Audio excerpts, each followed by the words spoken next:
Hello viewers, আমরা গত ভিডিওতে অ্যান অ্যাস্ট্রোলজার্স ডের প্রথম অংশ আলোচনা করেছিলাম। পরবর্তী কিছু অংশ আজকে আমরা এই ভিডিওতে আলোচনা করব। যেমন প্রথমে শুরু করি, পেজ নাম্বার 3 থেকে দেখো। Half the enchantment of the place was due to the fact that it did not have the benefit of municipal lighting. অর্থাৎ এখানকার আকর্ষণের বিষয় হচ্ছে, সবথেকে আকর্ষণীয় বিষয় হচ্ছে এখানে মিউনিসিপ্যালিটির কোনো কিন্তু নিজস্ব আলো নেই। The place was lit up by the shop lights. আর ওখানে যারা যারা ভেন্ডার বা যে সমস্ত শপগুলো ছিল, সেই শপগুলোর আলোতে সেই জায়গাটা আলোকিত হতো। ওয়ান অর টু, আবার দু এক একজনের কী থাকতো, হিসিং লাইটস, অর্থাৎ গ্যাসের জ্বালার যে লাইট, সেই হিসিং লাইট বলছে। Some had naked flares stuck on poles, আবার কারো কারো কী ছিল, মশাল ছিল। Some were lit up by old cycle lamps, আবার কারো কারো কী ছিল, পুরনো সাইকেলের বাতি জ্বালানো ছিল। One or to like the astrologers, আবার এক দুজন কী করতো, অ্যাস্ট্রোলজারের মতো managed without lights of their own, তাদের কোনো নিজস্ব আলো ছিল না। এবার এর ওর আলো ধার করে তার কাজ চলে যেত। এরকম দু এক একজন অ্যাস্ট্রোলজারের মতোই ছিল। It was a bewildering criss cross of light rays, এটা ছিল আলো আঁধারি একটা আলোর রোশনা এবং আলো আঁধারি খেলা। অ্যান্ড মুভিং শ্যাডোজ, এবং চলমান তোমার ছায়া। This suited the astrologer very well, আর এই পরিবেশটা, এই উপযুক্ত পরিবেশ হচ্ছে অ্যাস্ট্রোলজার। আর এই পরিবেশে অ্যাস্ট্রোলজার ভালো কাজ করতে পারে। তার একদম পরিষ্কার আলোর দরকার নেই বা খুব জাঁকজমকপূর্ণ আলোর দরকার ছিল না।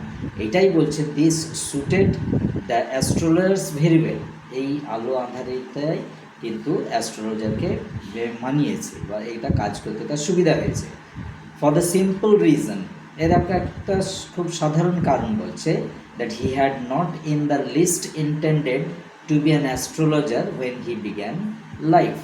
যখন এই জীবন শুরু করেছিল তার আগে তার বিন্দুমাত্র ইচ্ছা ছিল না যে আমি অ্যাস্ট্রোলজার হব। তাহলে এইটা তার কিন্তু ইচ্ছা ছিল যে অ্যাস্ট্রোলজার আমি হব, এটার কোনো তার মানসিকতাই তৈরি হয়নি। তাহলে কী হয়েছিল, and he knew no more of what was going to happen, কিন্তু সে কিন্তু বেশি খুব একটা জানতো না বা জানিও না যেটা তার কী হচ্ছে, happen to others, that he knew no more of what was going to happen to others than he knew what was going to happen to himself next minute. এটা এই যে নিজের জীবনের পরমুহূর্তের খবর তো নিজেই তো বলতে পারবে না যে একদম পর কী ঘটবে, সে আবার পরের ভবিষ্যৎবাণী কী করবে, এটাই বোঝাতে চেয়েছে এখানে। He was as much a stranger to the stars as were his innocent customer. আর নক্ষত্র, তারা, যেটা তাদের সম্পর্কে জানতে হবে, অ্যাস্ট্রোলজার হতে গেলে ওই সব বিদ্যা তার ভালোভাবে জানতে হবে। তাহলে সে নিজেই অজ্ঞ ছিল, কাদের মতো, যেমন তার কাস্টমার তো আর তার অ্যাস্ট্রোলজি বিদ্যায় পারদর্শী নয়, অ্যাস্ট্রোলজার অবশ্যই অ্যাস্ট্রোলজি বিদ্যায় পারদর্শী। তাহলে তার নক্ষত্র সম্পর্কে ভালো জ্ঞান থাকা দরকার। কিন্তু এই যে অ্যাস্ট্রোলজারের সম্পর্কে আমরা পড়ছি, তার কিন্তু নক্ষত্র সম্পর্কে কোনো জ্ঞান নাই, যেমন তার কাস্টমারদের, সে একই রকম নলেজ। ইয়েট, তবু, he said things which pleased and astonished everyone, তবুও সে সেই জিনিসগুলো বলে, ঠিক অনুমান সাপেক্ষে বলে, যেগুলো ঠিক চলে যায় বা কাস্টমাররা সন্তুষ্ট হয়। That was more a matter of study, এটা হয়েছে কী কারণে, এত অনুমান তার সঠিক হয় কী করে, তার অনুমান সঠিক হওয়ার কারণটা এখানে বলছে যে that was more a matter of study, practice and sure guess work. তাহলে অনবরত এ নিয়ে পড়াশোনা করেছে, চর্চা করেছে, অনুশীলন করেছে, আর অনুমান কার্যটা তার সবথেকে পাওয়ারফুল। অর্থাৎ অনুমান করতে পারে একটা অ্যাস্ট্রোলজার, যখন জ্যোতির্বিদ তার যে কোনো ফরচুন টেলার, অর্থাৎ তার ভাগ্য বলবে, তাহলে তার ভাগ্যটা যেন সে বলছে সঠিক বলছে, তার জন্য ইমেন্স প্র্যাকটিস দরকার। তো অ্যাস্ট্রোলজার কী করেছিল, তিনটে করেছিল, স্টাডি করেছিল, প্র্যাকটিস করেছিল এবং শ্রুড গ্রেস ওয়ার্ক। এই তিনটের দ্বারাই কিন্তু তার কাজটা ভালোভাবে সে আয়ত্ত করেছিল। All the same, সর্বোপরি it was as much an honest man's labor as any other. কিন্তু সে কোনো ঠকবাজ বা এ ছিল না, যথেষ্ট পরিশ্রম করেই কিন্তু সে অর্থ উপার্জন করতো যেমন অন্যান্য সৎ ব্যক্তি উপার্জন করে। And he deserve the wages he carried home at the end of a day. আর দিনের শেষে যে মজুরিটা সে পেত সেটা পাওয়ার যোগ্যই ছিল, অর্থাৎ সে অযথা বা লোককে ঠকিয়ে কোনো মজুরি উপার্জন করতো না। He had left his village without any previous thoughts or plan. সে গ্রাম ছেড়েছিল যখন, তখন কিন্তু তার কোনো পূর্ব পরিকল্পনা ছিল না যে আমি অ্যাস্ট্রোলজার হব। If he had continued there he would have carried on the work of his forefather. আর যদি এটা সে না করতো, যদি সে গ্রামেই থেকে যেত, তাহলে কী হতো পরিস্থিতি? তাহলে সে আগেকার গ্রামের যে সমস্ত কার্যকলাপ সেটাই করতে হতো, যেমন নেমলি টিলিং দ্য ল্যান্ড, জমি কর্ষণ করা, লিভিং সেখানেই বসবাস, ম্যারিং বিয়ে, and ripening in his corn field, আর ফসল যখন পাকত সেটা ফসল কাটত, অ্যান্ড অ্যানসেস্ট্রাল হোম, সর্বোপরি পৈতৃক সম্পত্তি, পৈতৃক বাড়ি ইত্যাদি তাকে সামলাতে হতো। But that was not to be. কিন্তু এটা আর হলো না, এটা করলো না, মানে এটা আর হলো না। He had to leave home without telling anyone. একদিন কী করলো, কাউকে না বলেই কিন্তু সে তার বাড়ি ছেড়ে চলে গেল। And he could not rest till he left it behind a couple of 100 miles। আর হি কুড নট রেস্ট, সে কিন্তু তারপরে আর ফিরে তাকায়নি, till he left it behind a couple of 100 miles। A couple of 100 miles মানে কয়েকশো mile সে দূরে চলে গেছে তার গ্রাম ছেড়ে, সে ফিরেও আর তাকায়নি গ্রামের দিকে। To a villager it is a great deal as if an ocean flowed between. আর একটা গ্রামবাসীর কাছে যখন সুদূরে পৌঁছে যায়, অনেকটা দূরে পৌঁছে যায়, তখন সে মনে করে কি যে তার মধ্যেখানে একটা বিস্তর তফাৎ, একটা সমুদ্র সগর, অর্থাৎ ওশান ফ্লোড বিটুইন, যেন মনে হচ্ছে সাগর তার মধ্যে দিয়ে বয়ে গেছে। He had working analysis of mankind's troubles. আর তার পেশার মধ্যে সে কী করে, ওয়ার্কিং অ্যানালিসিস করে, কার্যকলাপের যে বিশ্লেষণ সেগুলো সে করে, যেমন ম্যারেজ, মানি, বিয়ে, অর্থ, and the tangles of human ties. আর মানুষের মধ্যে যে কমপ্লেক্সিটিসগুলো আছে, জটিলতা আছে, সেই জটিলতা নিয়ে তিনি আলোচনা করেন।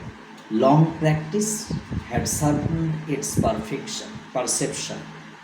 ওকে, এইটাই হচ্ছে মূল জিনিস, যে লং প্র্যাকটিস, দীর্ঘ অনুশীলন, হ্যাড শার্পেন্ড হিজ পারসেপশন, তার অনুভূতিটাকে কিন্তু তীব্র করেছে বা তেজ করেছে। Within 5 minutes he understood what was wrong. আর 5 মিনিটের মধ্যে কিন্তু সে বুঝে যায় যে ভুলটা কী। হি চার্জ 3 পাইস পার কোশ্চেন, পয়সে বলছে না কিন্তু পাইস বলছে, তাহলে হি চার্জ 3 পাইস পার কোশ্চেন, প্রতি কোশ্চেনে সে 3 পাইস করে নেয়। And never opened his mouth till the other had spoken for at least 10 minutes, which provided him enough stuff for a dozen answers and advices.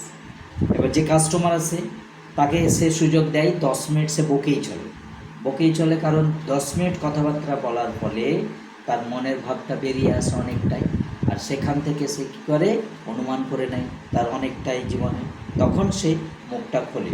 10 মিনিটের আগে কখনোই সে মুখ খোলে না, এবং সে তখন উত্তর দেয় যেগুলো at least 10 minutes, which provided him enough staff. এতে অনেক কিছু মাল মশলা পেয়ে যায়, অনেক কিছু তথ্য পেয়ে যায়। For dozen answers and advices, তাতে 1 ডজন প্রশ্নের উত্তর সে দিয়ে দিতে পারে।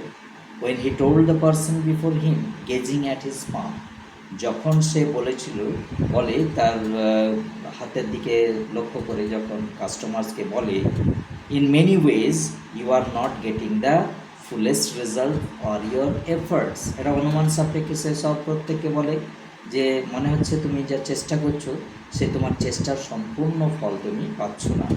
9 out of 10 were disposed to agree with him। আর 10 জনের মধ্যে 9 জনই তখন তাকে এগ্রি করে, না ঠিক বলছেন। অর হি কোশ্চেন, তখন সে প্রশ্ন করে, is there any woman in your family, তোমার পরিবারে কি কোনো মহিলা আছে? Maybe even a distant relative, তোমার যদি নিকট আত্মীয় না হয়, দূরতম কোনো আত্মীয় হয়, তবুও who is not well dispose towards you, সে হয়তো তোমার প্রতি খুব সদয় নয়, তোমাকে ভালো চোখে দেখে না। Or he gave an analysis of character, আর না হলে তিনি চরিত্রের বিশ্লেষণ করতেন। Most of your troubles are due to your nature, বলছে অধিকাংশ তোমার যে জীবনের সমস্যা সেটা আসে তোমার চরিত্র থেকে, তোমার প্রকৃতি থেকে। How can you be otherwise with Saturn where he is, আর কী করে তুমি কীভাবে বলতে, how can you be otherwise with Saturn where he is, অর্থাৎ স্যাটার্ন বলতে শনি যেখানে ভর করে আছে সেখানে তোমার শান্তি করে থাকবে। You have an impetuous nature and a rough exterior, তোমার প্রকৃতিটা হচ্ছে খুব রূঢ় এবং রাফ, এক্সটেরিয়ারটা বাহ্যিক আচরণটা তোমার rough. This endeared him to their hearts immediately, for even the mildest of us loves to think that he has a forbidding exterior. তখন অনেক কিছু অ্যানালিসিস করার পর কাস্টমার তাকে বুঝিয়ে দেয় যে তার আচরণে কোনো ত্রুটি আছে, যার ফলে সে তার জীবনের ভ্রান্তি আছে। ঠিক আছে, এই পর্যন্ত আজকে। পরবর্তী ভিডিও নিয়ে আসবো, সেখানে আমরা পরবর্তী সেগমেন্ট আলোচনা করব। ওকে।